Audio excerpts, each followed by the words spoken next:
오늘 말씀은 마태복음 16장 1절로부터 12절까지 말씀입니다. 함께 읽겠습니다. 바리새인과 사두개인들이 와서 예수를 시험하여 하늘로 오는 표적 보이기를 청하니 예수께서 대답하여 가라사대 너희가 저녁에 하늘이 붉으면 날이 좋겠다 하고 아침에 하늘이 붉고 흐리면 오늘은 낮이 굳겠다 하나니 너희가 천기는 분별할 줄 알면서 시대의 표적은 분별할 수 없느냐. 악하고 음란한 세대가 표적을 구하나 요나의 표적밖에는 보여줄 표적이 없느니라 하시고 저희를 떠나가시다. 제자들이 건너편으로 갈지에 떡 가져가기를 잊었더니 예수께서 이르시되 삼가 바리새인과 사두개인들의 누룩을 주의하라 하신대 제자들이 서로 의논하여 가로되 우리가 떡을 가져오지 아니하였도다 하거늘 예수께서 아시고 가라사대 믿음이 적은 자들아 어찌 떡이 없으므로 서로 의논하느냐. 너희가 아직도 깨닫지 못하느냐. 떡 5개로 5,000명을 먹이고 주운 것이 몇 바구니며 떡 7개로 4,000명을 먹이고 주운 것이 몇 광줄이었던 것을 기억지 못하느냐. 어찌 내 말한 것이 떡에 관함이 아닌 줄을 깨닫지 못하느냐. 오직 바리새인과 사두개인들의 누룩을 주의하라 하시니 그제야 제자들의 떡의 누룩이 아니요 바리새인과 사두개인들의 교훈을 삼가라고 말씀하신 줄을 깨달으니라. 아멘. 네, 우리 마태복음 16장, 마태복음 16장입니다. 마태복음 16장 하면 우리가 제일 먼저 기억하는 것은 마태복음 16장 16절이죠. 네, 시몬 베드로가 가로되 주는 그리스도시요 살아계신 하나님의 아들이십니다 라고 하는 그 베드로의 신앙 고백이 기록되어 있는 그의 앞에 있는 사건이죠. 예수님은 누구이신가에 대해서 이제 기록되어 있는 것에 바로 앞 사건입니다. 왜 이걸 말씀드리냐 하면 이제 그 신앙 고백에 대해서 내일 말씀드리겠죠. 틀림없이. 근데 이걸 말씀드리는 이유가 있겠죠. 무슨 말씀이냐면 결국에는 이제 바리새인들과 사두개인들이 예수님에 대해서 어떻게 생각하고 있었다라고 하는 것을 우리가 알 수 있는 거죠.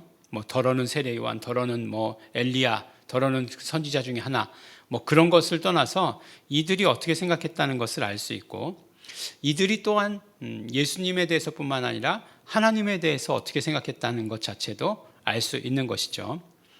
무슨 말씀이냐면 이제 바리새인들과 사두개인들이 예수님께 나왔어요. 근데 나왔는데 그런 어떤 그 순수한 의지로 나온 것이 아니라 불손한 그런 생각을 가지고 나왔죠. 어떻게 알 수 있습니까? 시험하려고 나왔는데 뭘 시험하냐면 하늘로부터 오는 표적이 뭐냐 이렇게 얘기하는 거죠. 그럼 예수께서 메시아시라고 하면 하늘로부터 오는 그런 표적을 우리에게 보여봐라 라고 이렇게 얘기하는 거죠. 하지만 이들에게 아마도 신기한 자연현상 같은 것, 이를테면 기드온에게 보여주셨던 하나님의 그 자연현상들 있잖아요. 양털만 젖게 하고 그 다음에 나머지는 말라있고 똑같은 얘기죠. 나머지는 적게 하고 양털만 말라있고 이런 사건들, 예수님께서 만일 이런 사건들 보여주셨으면 깜짝 놀라고 받아들였을지도 몰라요. 그런데 이들이 표적을 구한다는 것은 결국 무엇이냐? 그러니까 하나님에 대해서 뭔가 이렇게 자기 자신들이 그 하나님에 대한 주도권을 갖겠다라고 하는 것과 마찬가지예요. 사실은. 그리고 또 한 가지요. 예수 그리스도가 표적 그 자체이신 것을 인정하지 않는 거죠. 예수 그리스도께서 하나님께서 육신의 몸을 입고 이 땅에 오신 그 자체를 인정하지 않는다는 사실이에요. 그러니까 이들의 그 모습을 뭐라고 얘기할 수 있나요? 불신앙이다 라고 이렇게 얘기할 수밖에 없는 거죠. 하나님을 하나님으로 인정하지 않는 게 가장 큰 불신앙이에요. 그리고 하나님께서 이미 다 보여주셨는데 또 달라고 하는 것 못 보는 거잖아요. 불신앙이에요. 이런 어떤 불신앙의 모습을 보여주면서 결국 불신앙의 모습이라고 하는 것은 무엇이냐? 예수가 누구이신지 알지 못하는 것에서부터 오는 것이다 라고 이렇게 이야기하는 것이죠. 가만히 보면 예수님께서 세례 요한이 제자들을 보내서 오실 그이가 당신이니까 라고 얘기할 때 예수님께서 뭐라고 말씀하셨습니까? 예수님께서 행하셨던 이적, 표적, 신유에 대해서 말씀하셨잖아요. 근데 그것보다 더 뭔가를 더 요구하고 보여달라고 하는 것, 예수님을 시험하는 거죠. 그리고 하나님을 하나님으로 믿지 않는 것이죠. 그래서 이제 요나의 표적이라고 하는 것을 이야기합니다. 요나의 표적이라고 하는 것 자주 나오잖아요. 요나의 표적이라고 하는 게 뭐예요? 큰 물고기가 요나를 삼켰다가 사흘 만에 배탄한 얘기잖아요. 그러면 그것은 무엇을 얘기하겠습니까? 그렇죠. 예수님의 십자가 부활을 말씀하는 거죠. 예수님의 십자가 부활만큼 그거보다 더 큰 이적 표적은 없다는 거죠. 사실 예수님께서 행하신 모든 이적과 표적과 신유를 정말 한마디로 딱 이렇게 딱 정리한다면 예수 그리스도의 십자가와 부활이죠. 결국 예수 그리스도의 십자가 부활을 통해서 우리의 영원한 죄의 문제를 해결해 주셨으니까 이거보다 더 큰 이적과 표적은 없는 것이죠. 그래서 우리는 예수 그리스도의 죽으심과 부활로 인해서 영생을 얻게 되었으니까 이것보다 더 큰 이적 표적은 없는 것이죠.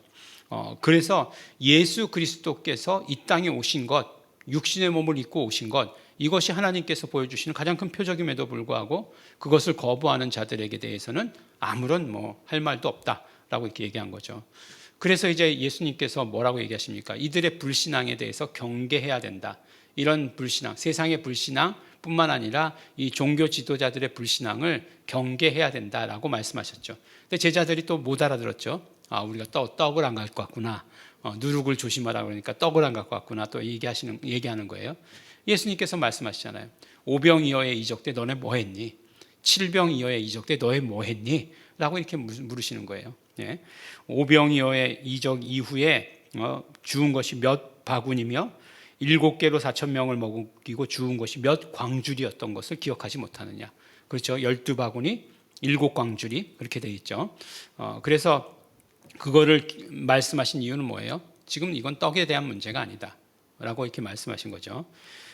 그리고 나서 마지막에 바리새인과 사두개인의 누룩을 주의하라. 이것은 무엇이냐? 그들의 교훈을 삼가하라 라고 이렇게 말씀하신 것인데 그들의 교훈은 무엇입니까? 불신앙이죠. 그런 어떤 불신앙, 그 불신앙의 영향들. 누룩이라고 표현한 것은 여러 가지 의미가 있겠죠. 성경의 누룩은 두 가지 의미로 나와요.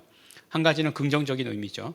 그래서 누룩은 막 부풀어서 막 하늘나라 천국이 이 땅에 임했을 때 막 그렇게 퍼져나가는 것을 의미하기도 하지만 그러나 또 다른 한편으로는 그렇죠.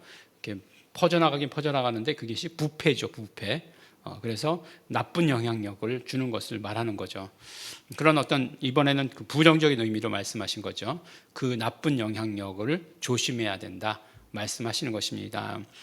우리요 많은 사람들이 이제 점점 이게 물질 문명이 발전하면 발전할수록 하나님을 거부하고 예수님을 거부하는 그런 시대예요. 거부하는 것까지도 좋아요. 근데 이제 막 폄하하려고 하는 그런 시도들도 많죠. 그런 시대에 우리가 믿음을 지키는 것 쉽지 않습니다. 그러나 그 믿음을 지킴으로 말미암아 바리새인들과 사두개인들의 그 누룩으로부터 그 영향으로부터 벗어나서 우리는 예수님만, 오직 예수님만, 예수님이 누구이신지 하나님께서 보여주신 그 표적 그 자체이신 예수님께 시선을 집중시키시는 성도 여러분 되시기를 예수 이름으로 축원합니다.